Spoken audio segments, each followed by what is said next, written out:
This episode of the Occasional Podcast is brought to you by the LSA Group, the new high-end, high-value speaker standard, and also Core Power, state-of-the-art power at real-world prices. Today's episode is also brought to you by Qobuz, lossless and high-res streaming and downloads. 50 million tracks in all genres in the best possible quality. Qobuz supports the audio industry and appreciates the needs of discerning audiophiles. Try it for free now at Qobuz.com. That's Qobuz.com.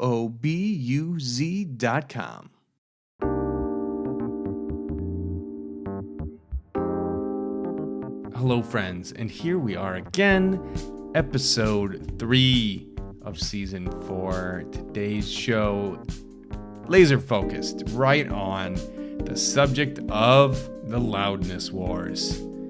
What is it? Who's winning? Well, many of you guys have probably thought about this, read about this, seen quite a bit in the audiophile kind of circles. They love to talk about it, but we've brought in some of our favorites, mastering engineer Dave McNair and Grover Neville, to discuss the topic with firsthand experience on what exactly is going on, what's happening, and how as audiophiles do we deal with this particular scenario, and how do we just look at it? For a lot of guys, the end goal is always the best sound quality. And it can be frustrating sometimes when it seems like decisions are made that reduce the sound quality, the overall sound quality, and particularly with dynamic compression, kind of bringing things down when we like, or I would say I like specifically too, big dynamics, giant dynamics, large swings, they bring out realism. But the real world is a complicated place, as you know. Many things are complicated, and we kind of, in this episode, dissect that a little bit more, so it's less complicated for you. You have a better idea what you're going into, and hopefully it brings some value to the purchases you make when it comes to records or CDs, or you know what to listen for when you're looking for your primo copy to kind of illustrate what the capabilities are of any system you're listening to, auditioning, or the one you own. I also want to add one thing before we go right into the show. Today's episode is brought to you by Macintosh Laboratory. Since 1949, Macintosh has offered distinguished quality home audio products. Still handcrafted in Binghamton, New York, the iconic Macintosh Blue Watt meters are globally recognized as a symbol of quality audio. Bring your music to life with Macintosh. Visit Macintosh Labs to learn more. That's McIntoshlabs.com. Now, as I like to say, on with the show. Here we go. The Loudness Wars. What's it all about? Who's winning?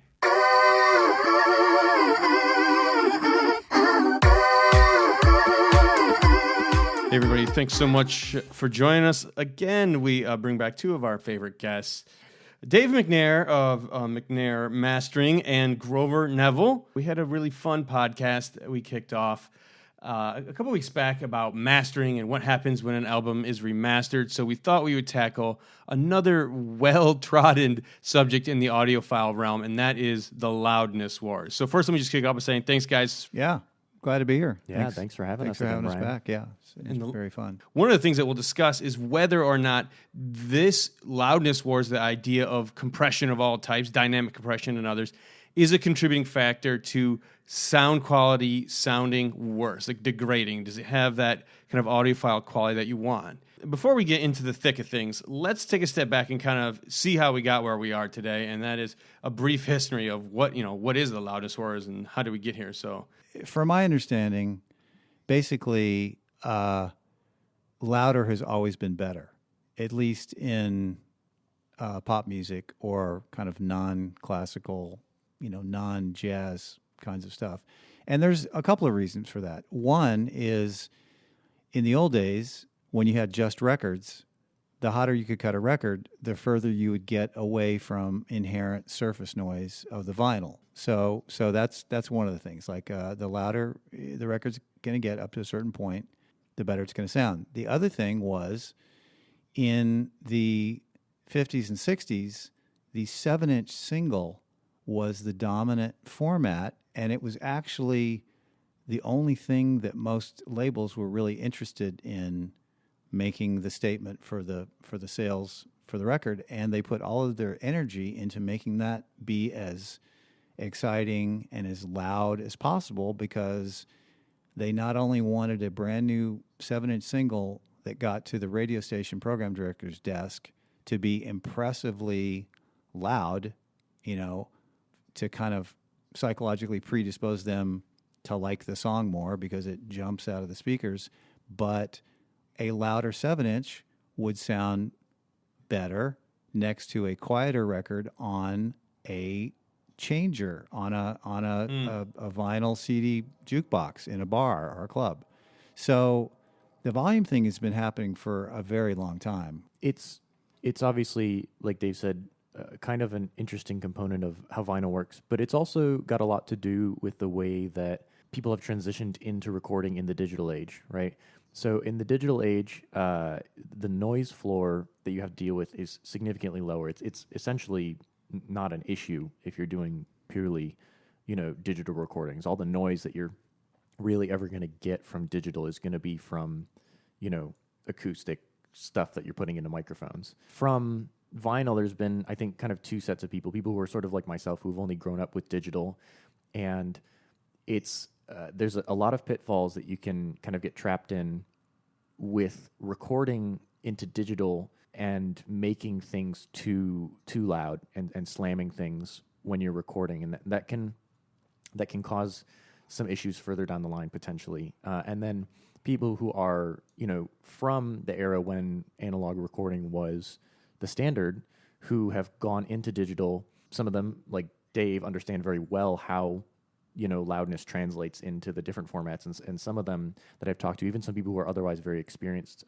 engineers, actually don't necessarily have a super complete understanding of how recording in digital works differently, because the way that you're recording your levels when you're recording are kind of different in digital than they were in analog. At least that's my understanding of it. We'll try not to get too deeply technical, but it's a complex topic. So if you go back to the record days and you want to have your record as loud as it can be, there's limitations to that because the vinyl is a physical medium and you have to have so many minutes of playing time on a side, and that is very much a constraint of how loud you can cut the record, because the size of the grooves gets larger the louder you cut it. So what they would do for a single when they want it to be ultra loud is they would compress it more dynamically. So there are devices called compressors that will kind of act as an automatic leveling device. They basically turn down the loudest portions, and if you turn down the loudest portions but then turn the whole thing up, it will make the quiet parts louder and the loud parts not as loud. How would you describe the adverse effects of that, aside from it being louder and not, I would say, jumping out as far, because the low to high distance is farther? Are there any other qualities that happen when that happens? If it's 1966 and it's Ticket to Ride or Paint It Black on a 7-inch, there's no penalty whatsoever. The thing is just blazing from the word go, and it's exciting and it's rock and roll, and nobody cares about the verses being delicately quiet and the choruses jumping out. But then you take something like jazz or classical, where that dynamic swing is very important to the overall impact of the music, and that stuff was typically not compressed, or compressed very, very little. So that's kind of the dynamic compression thing. But then, so you have kind of a natural governing limit in the record days of, well, if you use too much compression, it's going to sound bad, and you can't cut the record louder than X amount because you have a physical limit. And so that tradition kind of carried on for quite some time. But then you got to the digital age, and roughly from 1980 on, when the CD era started, the constraints were different. There was, basically no distortion up to the point of dB full scale, zero digital. They would just take the same analog master mixes, final mastered material and transfer into a digital format and just make sure that it didn't peak, it only peaked at 0. But there was not any additional digital limiting or compression in those days. And it was only until Waves came out with the L2, which was in the late 90s, 98 or 99 or so, and that changed the whole game, because then you had a digital device that was a peak limiter that was considered at the time very transparent and allowed you to just get a huge amount more level within the constraints of this digital, you can't go above 0 kind of thing. So this device comes out, and then what's the reaction in the market in terms of what happens to the music? There's this new product that comes out. How did it change the landscape? It changed the landscape immediately, because if you take a song and play it for somebody, and then you take the same song and play it for somebody, and it's 1 or 2 dB louder, there's not a single person that will say the quieter one sounds better. It just never works like that. Everybody wanted their music to be louder because it was perceived as richer, more exciting, jumped out of the speakers more. And so there was just kind of a race that started in the very early 2000s to use these new digitally limiting tools. And digital limiters are different than an analog compressor. An analog compressor has a very low ratio. It's more like an invisible hand on the volume control, sort of gently turning things up and down. Whereas a digital peak limiter basically just lops off the highest peaks. It's a very high ratio kind of thing, and then turns the whole thing up. And you can get away with a fair amount of that before things start to sound messy and kind of lose their impact. It's actually kind of amazing how many of those peaks you can lop off that are pretty much invisible, that you don't hear. So that was the thing that really started the race. But if you take that heavily limited music and compare it at the exact same volume level to the unlimited music, the unlimited stuff will always sound better. It's only when it's perceived louder in a comparison, not at equal volume, the loud always wins. And so it's very difficult to get people in the production chain to really do like an equal loudness comparison of something that's limited versus something that's non-limited. It just rarely ever happens. And so the mastering engineers were driven by the artists to make their things louder, because the artists thought they liked the sound of the louder stuff. And that's kind of in a nutshell how we sort of got here. So has the whole procession snowballed bigger? Have people come back to? Because here's the thing. I feel like people are becoming a little more self-aware of sound quality in these years after we had what I would call a very big valley around Napster. So the MP3 came out, and people were like, oh, I need space. It was a priority, right? Keeping space was a priority on their whatever device. But then it awakened the masses in a way to the thing that, this is starting to sound not like I'm used to. It's starting to sound like crap. And I'm wondering if that has had any effect, the awakening of sorts of having sound quality kind of permeate the zeitgeist, right, of what everybody's thinking about music. And has that changed anything, or are we still going down the hill wrapped in the middle of a big snowball of compression? So I've noticed, just from a kind of my modern digital perspective, that a lot of the sort of sound quality indicators that the general public latches onto tend to be around what are largely production-based features. A great example of this is Radioactive by Imagine Dragons, right? They chose to heavily digitally clip the bass on that song to make it sound like it was louder. Now, that song has about a 10 to 20 year history when it came out of people digitally clipping things to get it to sound louder, right? So people are kind of primed for that sound, and that song came out and it was just a little too much for what a lot of people felt was tasteful. So the general public was kind of reacting, I think, in a way to it being overdone. Another example of this is, Metallica's Death Magnetic. Okay, yeah. There's a lot of, back and forth about what exactly happened in the studio when that album was made. But from what we can understand, that was, like Dave said, largely an artist decision, right? Lars went in, he wanted as loud as humanly possible.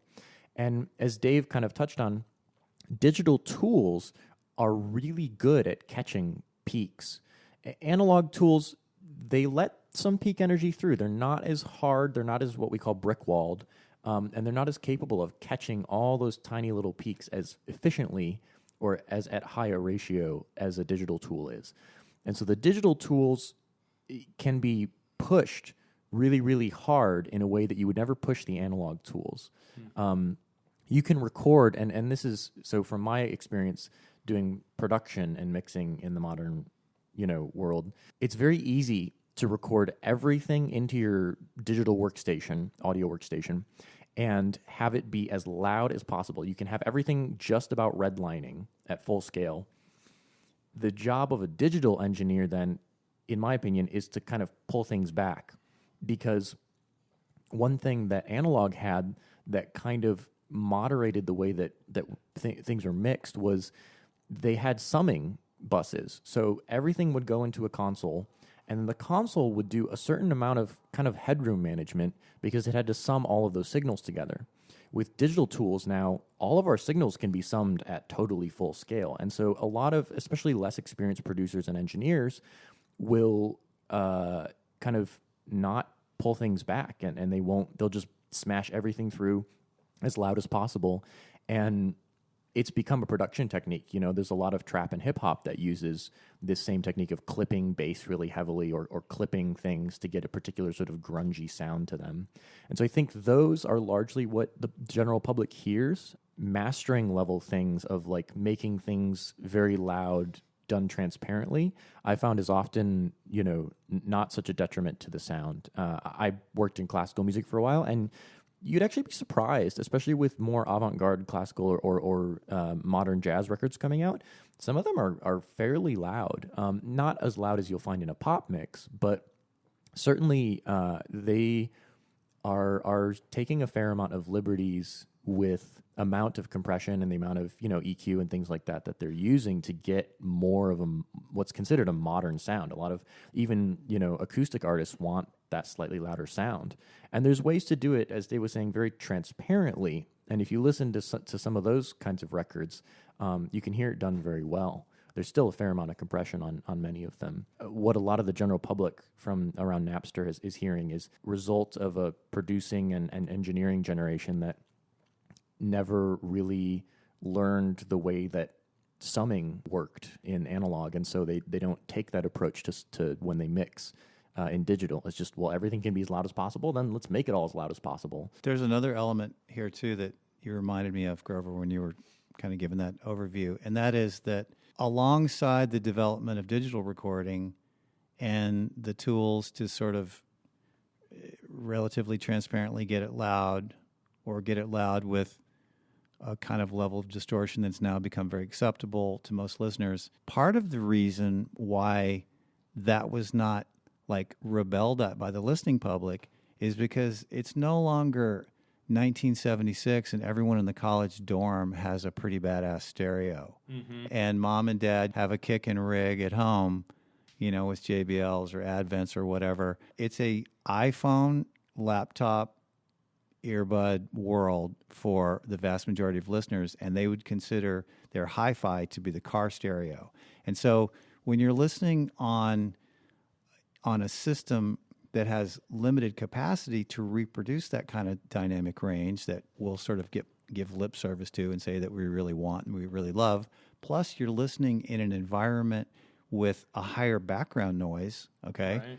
Those loud things tend to sound pretty good. And so we've gotten to the point now where I've seen people on YouTube, that like review records and stuff, and they're like, I'm really glad they remastered this, yacht rock classic to be loud as shit because the old one was so weak sounding. Like, There's, believe it or not, there's a group of people that would much rather listen to that loud crushed remaster than the original OG full dynamic range. So I have made mixes and just done tests to see if, the recommendation, I think a lot of the streaming services claim that their recommendation is negative 14 LUFS. If you put out a lot of music at negative 14 LUFS, at the very highest gain on Apple EarPods or AirPods, you almost don't have enough loudness for It's not satisfying. You can get it, I would call it moderately loud. I haven't measured it with a dB meter, but I bet you it doesn't go up into the mid to high 90s, where a lot of kids who are more my age like to listen because that's kind of what they grew up with, right? You need to push stuff to negative 10, negative 9 to get it to be really loud sounding on those sort of band limited, not a lot of bass, not a lot of treble, very mid-rangey systems. Because if you think about the way AirPods and EarPods work, there's a DAC, there's an amp, there's Bluetooth circuitry, there's everything all packed into that minuscule little package, right? There's not a lot of extra gain in that package. You kind of have to have stuff that sounds really loud to get it to a very, loud listening level, again, with background noise and all that kind of stuff to get it to be satisfying. What would happen if you guys just turned the gain up on the overall track without limiting the top? So you're saying essentially you have to push the top down to turn the volume up. Through the headphones, what would happen if you just turned the gain up for everything without limiting the top? That's definitely a technique. And it gets really grungy, and it doesn't transition from clean into super grungy in a very smooth manner. It goes, it's pretty much black and white. It kind of goes from, okay, this still sounds pretty good, to like, it sounds like it's a transistor radio turned on 10. It's bad. It's bad. It's really bad. Because what's happening, this is a very deeply technical topic, but in the software that we as engineers and producers use, there is it's set up almost like a digital version of an analog mixing console. You have a bunch of different tracks that go into a single, what we call bus or sum at the end. All those tracks get basically added together into the same waveform. And that sum only has so much headroom, right? And within that, if you slam it until it's redlining, you're just going to get, it's just pure digital clipping. It's just distortion. You just get crackly garbage.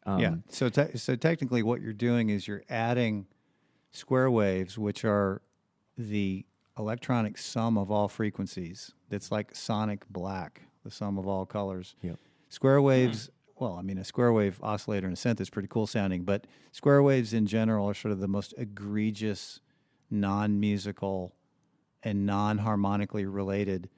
That's the other thing. Digital distortion is not harmonically related, so it's got no place to sort of hide within the music. It's this layer of kind of artificial glaze. And interestingly enough, to get records loud, and I do this myself. I don't slam into the bus without any sort of device whatsoever, but I will use, rather than a conventional brick wall limiter, which algorithmically analyzing and rewriting the peaks to not go beyond zero, I will use soft clipping, which is another sort of algorithm formulated sort of thing that is a little bit more brutal than the brick wall limiting, but is subjectively punchier and more open and actually better sounding in many ways. It will get ugly if it's pushed too far as well. But yeah, many times I'm sort of intentionally clipping the signal, which is kind of a no-no, but yet it sounds better, and I can do it in a way that the distortion products are hidden and are more musically related and are kind of not as egregious and not as obvious. Would it sound better if it didn't have any of that and was less loud? Yeah, I like it better, but I just have to do what the clients demand, and so part of the gig is to find the best way to get it loud with the least damage and the least amount of obvious messing around with it. Do you guys think that this concept that you're talking about, the way digital and analog breaks up there, do you feel like that's a contributing factor at all to the why some people prefer the sound of quote unquote analog over digital? I would say definitely, because the Absolutely. distortion products in analog are almost always harmonically related. So the distortion is made up of multiples of the frequencies that are going into it. So if you distort a signal that's predominantly a 1,000 hertz sine wave, you're going to get 2,000 hertz, 4,000 hertz. You'll get the even multiples, and then you'll get some odd multiples as well. But they're musically related, and so it's actually very interesting at how incredibly intolerant our ear is to second harmonic distortion. Whereas digital clipping and the artifacts that result from going past the red line in digital are not multiples. They are not musically related, nice, even multiples of the fundamental signal that you're distorting. It's very clear in analog gear, right, where you can have some tube amps, even very wonderful, expensive hi-fi tube amps, have like 3% distortion, sometimes more. I've seen 5% distortion, THD, and they can still sound very pleasing. Our ear is remarkably tolerant to that, as Dave said. And digital artifacts are, if you're lucky, you might get third harmonic, but oftentimes what you get is aliasing or just other types of weird crunch, truncation, stuff like that.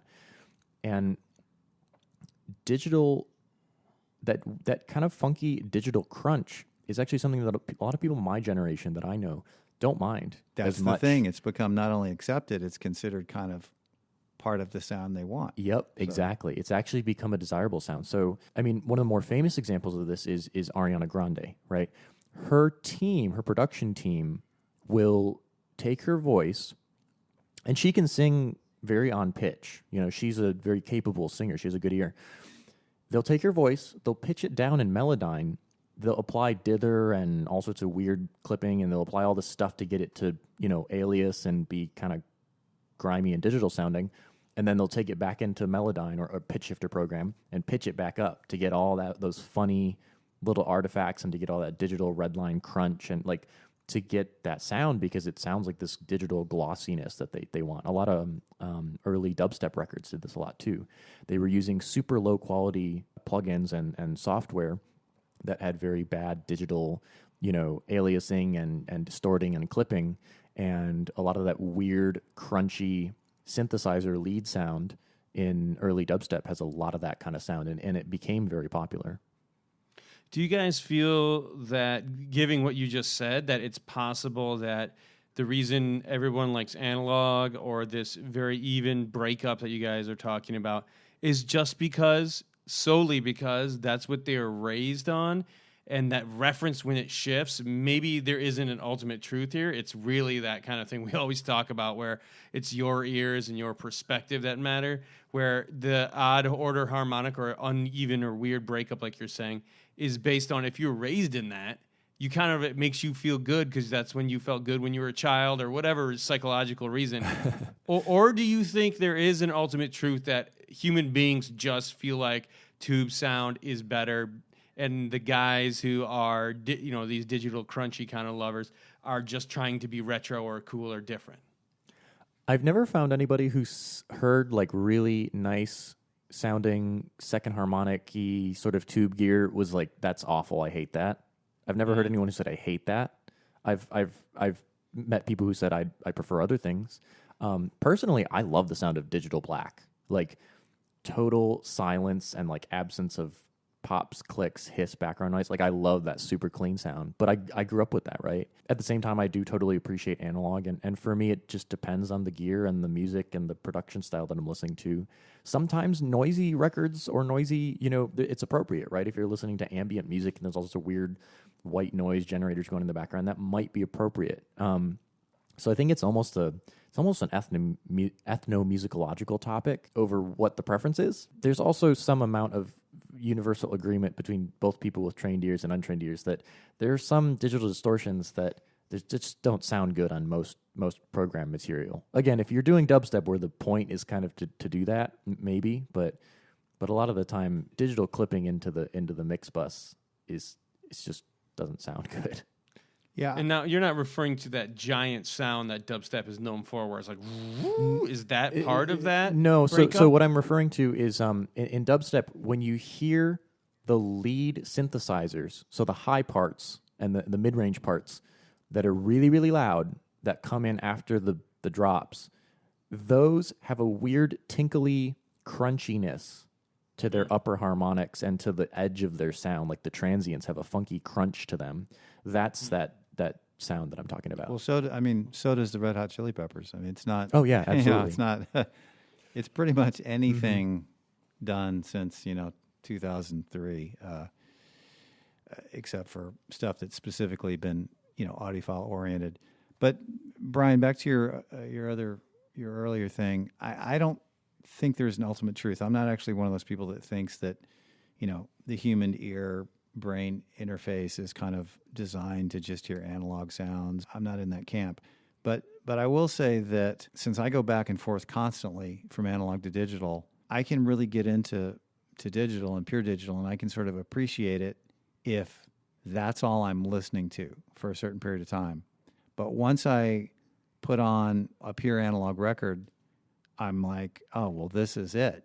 This is so much better, and I'll kind of listen to records for a while and think that's the ultimate thing. And then I'll go back to listening to digital, and there's a transition point of which maybe I'm kind of like, well, I don't know about this digital, but then I kind of get back into the digital thing, and I sort of appreciate it for its strengths. So I think it's very much a relative kind of thing. But then I'm somebody that has a situation where I have access to the best of both of those worlds, and most people are just kind of one camp or the other. And that's a very good point. Yeah.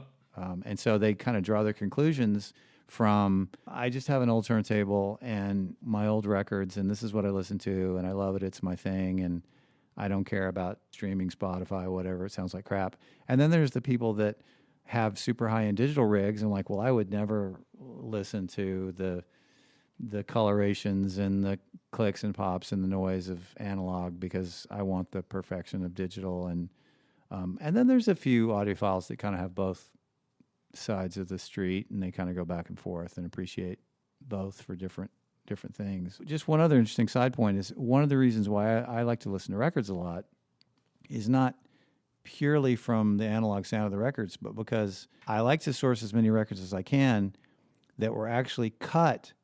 Even if they were cut from digital sources, it's not uncommon for them to be cut from the non-limited files. So what you hear on a record, a modern record, is many times not just a vinyl cut from the same file that you'd play on Tidal or Cobus or Spotify. It's the same kind of EQ and the same basic sonic treatment, but without the limiting. And so, to me, a lot of the limitations of analog are kind of outweighed by hearing the non-limited version on the record versus hearing the brick-walled, crunched-up digital version. Yeah, I'll second that actually, Dave. Again, I live primarily in a digital world, but I've heard and appreciate some amazing vinyl systems. But I have still a very large library of hard copy digital files that I get from people in the music industry that are either remasters or sometimes don't have any of the digital limiting going on, right? They're the pre-loudinated versions. And I still listen to those a ton because there are some albums, even on Cobas, that are in very high resolution that have been absolutely slammed and had all the dynamics taken out of them. I prefer even sometimes it's a 16-bit versus 24-bit. Sometimes my 16-bit hard copy files sound 10 times better than those because they haven't been squeezed to within an inch of their sonic lives. Would you get a desirable effect if you recorded an analog vinyl recording onto a digital, or does that negate all the benefit? It's funny. I just did that recently. I had a client that sent me a record that had been done in 1980 and they'd never released a CD or any digital version of it, and they didn't have the master tapes or the final mix or anything. And so I very carefully, in kind of an archival process, played they had a virgin copy, an unopened copy of the record. Used all my high-end analog gear to play it into my workstation, sampling at 96K, and then I just removed a few of the pops and stuff, and I mean, it sounded great. It sounded amazing. It didn't enhance it or change it unless you consider me sort of removing some of the clicks and pops to be an enhancement. It certainly wasn't downgraded. And here's the interesting thing: since I was using my total high-end rig to play it back, a person playing that off digital that didn't have a high-end analog rig would hear it. It would sound better to them than if they played it on their, Crosley or something, right? I don't know why everybody always picks on Crosley. Because it's an easy target. Yeah. I was actually wondering if you guys could help dispel, you could myth bust one of these myths that I heard along the way in terms of vinyl and dynamic compression. I think at one point I was talking to an engineering friend of mine who said one of the reasons for dynamic compression, at least on the analog side, was that if there was let's say, an explosion or some type of huge leap from quiet to loud, that if it was too great, it would because of the physicality of the needle, it had the possibility to launch the needle out of the groove. Is that possible, or is that just total hogwash? That's possible. It's I mean, this is a separate podcast about lacquer cutting, but the thing that launches the needle out of the groove is not so much just a loud part, but is a lot of energy in the stereo field. The needle in the cartridge doesn't really have a problem tracing a movement side to side, but here's the weird thing, and I didn't understand this until a couple of years ago. The side-to-side movement is the mono signal. The up and down, the depth, is the stereo signal. So if you have a big, loud event on one side or in both sides, it's going to cause a ski jump in the depth. So that will physically, the needle riding up that ski jump, sometimes it'll throw it out of the groove.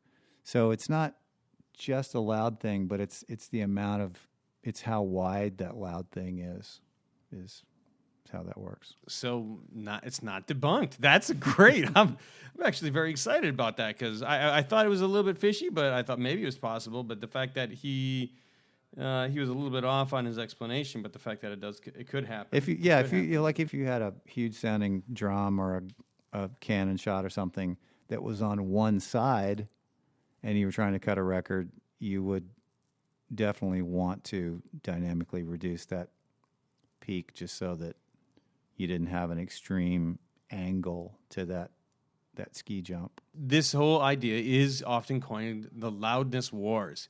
What exactly are the two sides of this war, and is one side winning or losing? Well, I mean, the Loudness War, Grover and I have stated that there's definitely a lot of evidence that music listeners of all ages, but also of a younger demographic, will casually say that they prefer, louder sounding stuff. It's really driven by the artist. It's really driven by the production team. I'm just like anybody.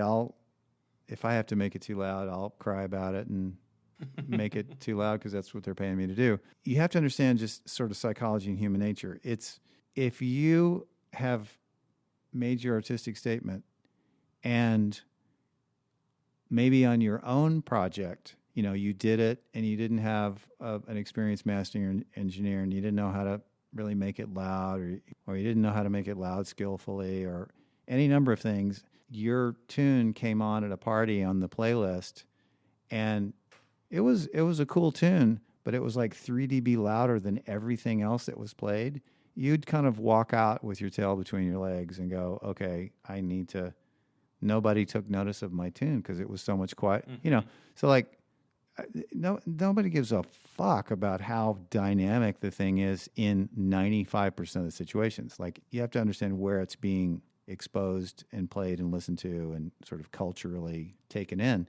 So if you then say something like, okay, the program directors have 60 releases a week that cross their desk for them to check out to decide what 3 they're going to add. And they're going to judge it partly on the quality of the tune for their listening audience, but they're also going to be predisposed to listen to it with more intention if it is either at the same level as all the other releases or it's just a little bit louder and it sounds like it's just kind of jumping out of their office system a little bit more. So the loudness thing is in many ways part of getting past the gatekeepers and part of a kind of phony impressing of the naive listener.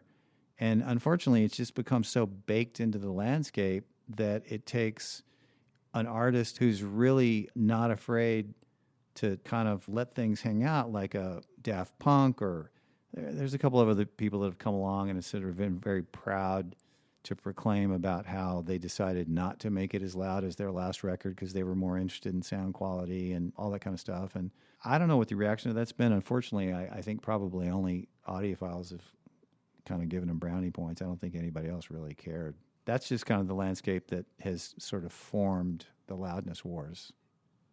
I would say, actually, there are definitely people who do care, especially younger folks who are into music. And I think one thing that is a little bit more difficult to understand is what an audiophile is looks very different nowadays than it did in the 70s, right?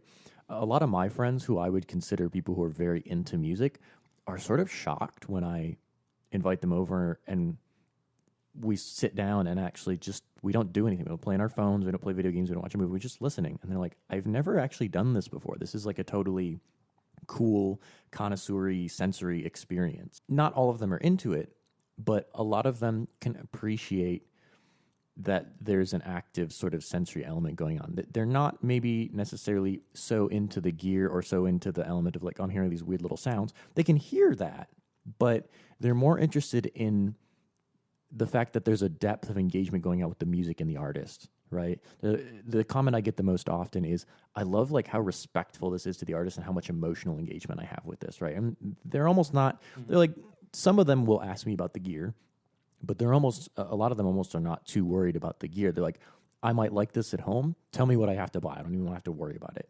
And I think that that's part of just a bigger cultural shift towards kind of a more artistic and less technically fascinated mindset. That's a whole nother can of worms. But I think, you know, more people are listening to music than ever have before, right? Music has a very sort of, it still has a very important role in people's daily lives. I think that it's just changed. If young people are not interested in the technical aspects of that, I think that's almost just a byproduct of like, it's not because they're not interested in the music and the music sounding good. But there's some of the stuff we've talked about today is very, and we didn't go too much into actual details, but it's very complicated. Mm-hmm. And Dave and I are both still learning about it every single day. Mm-hmm. We still learn tons about it and the science of it, and especially the science behind cutting records and behind digital are incredibly complicated. So I would say that it's not even necessarily a matter of people not recognizing sound quality. I think it's just a matter of what's been popular, what they're used to, and then of course the fact that, you know, not everybody is going to be like us who are audio nerds. So, but I found that a lot of people my age actually respond very positively to the experience of just listening to music in a very active and attentive way, and can very readily notice the differences once they're asked to pay attention to them. Yeah. One of the things I thought was really interesting that you just said was that they're kind of interested in the artist expression. And I can't help but wonder is if maybe there's a cultural shift happening where since everybody is a creator, everybody can have a picture on their phone, everybody records something. I mean, even since I was a kid, the way how easy it is to record something now is insane compared to a Tascam 4-track. Sure. That has a super loud noise floor.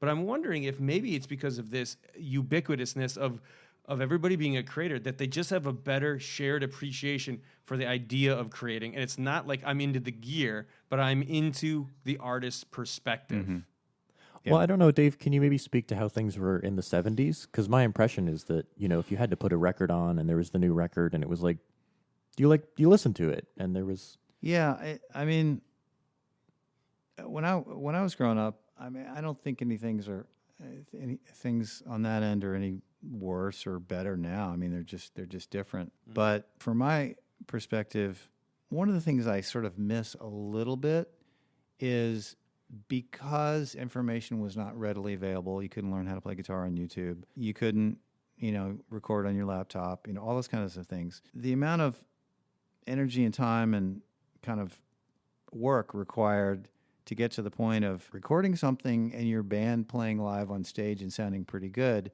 was made that kind of thing, I think, more special in kind of an unquantifiable, mysterious way.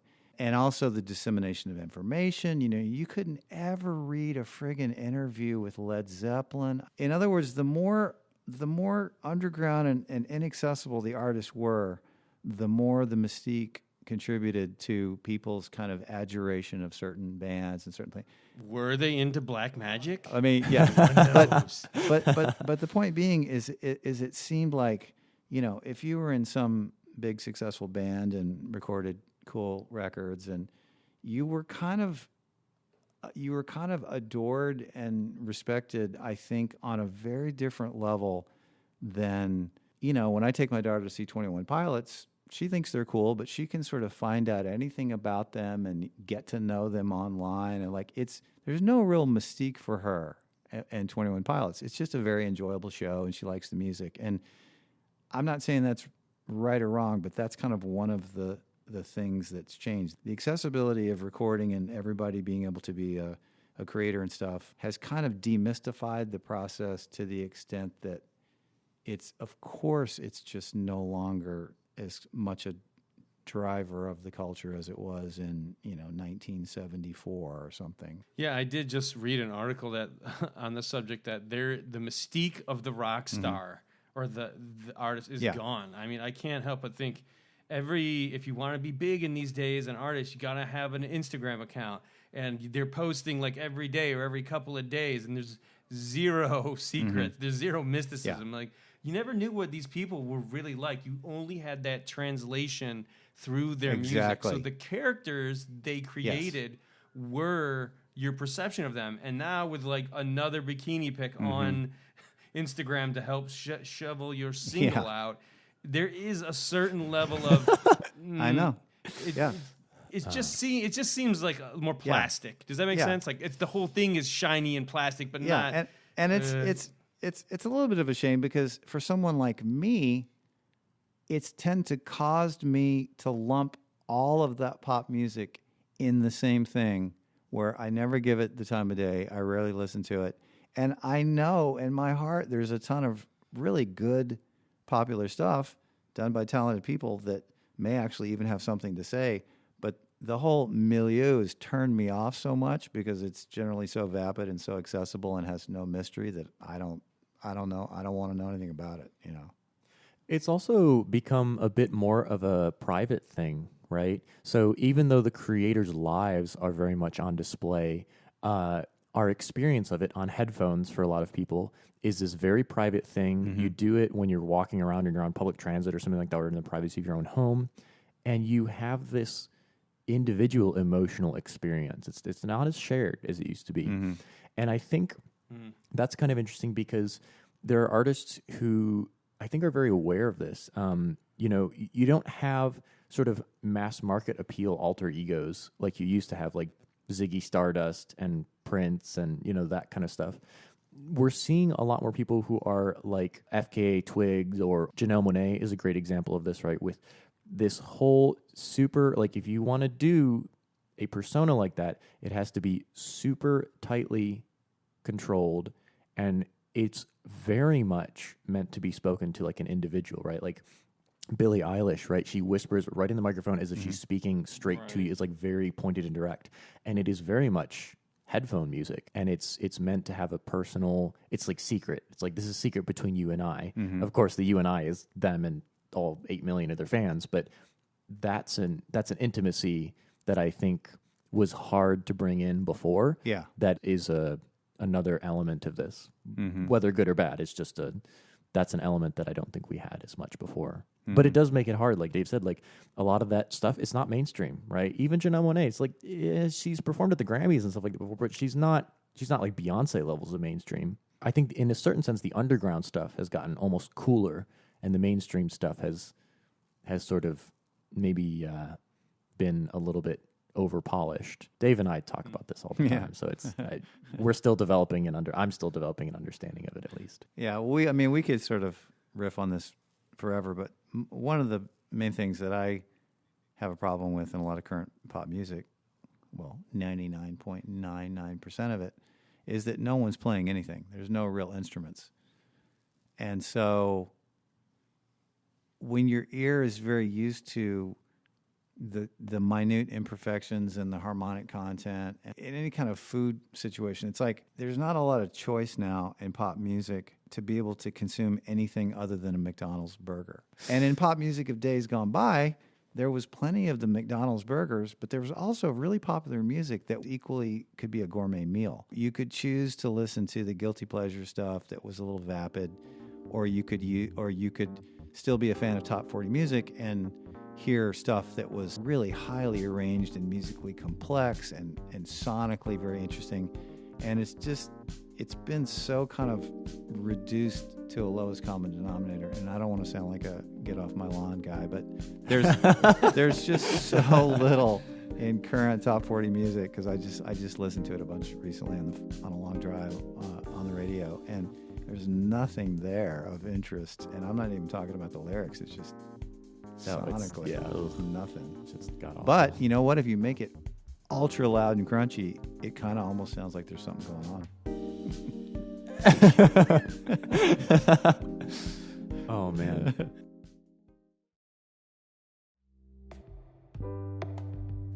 Thank you for listening to The Occasional Podcast, Season 4.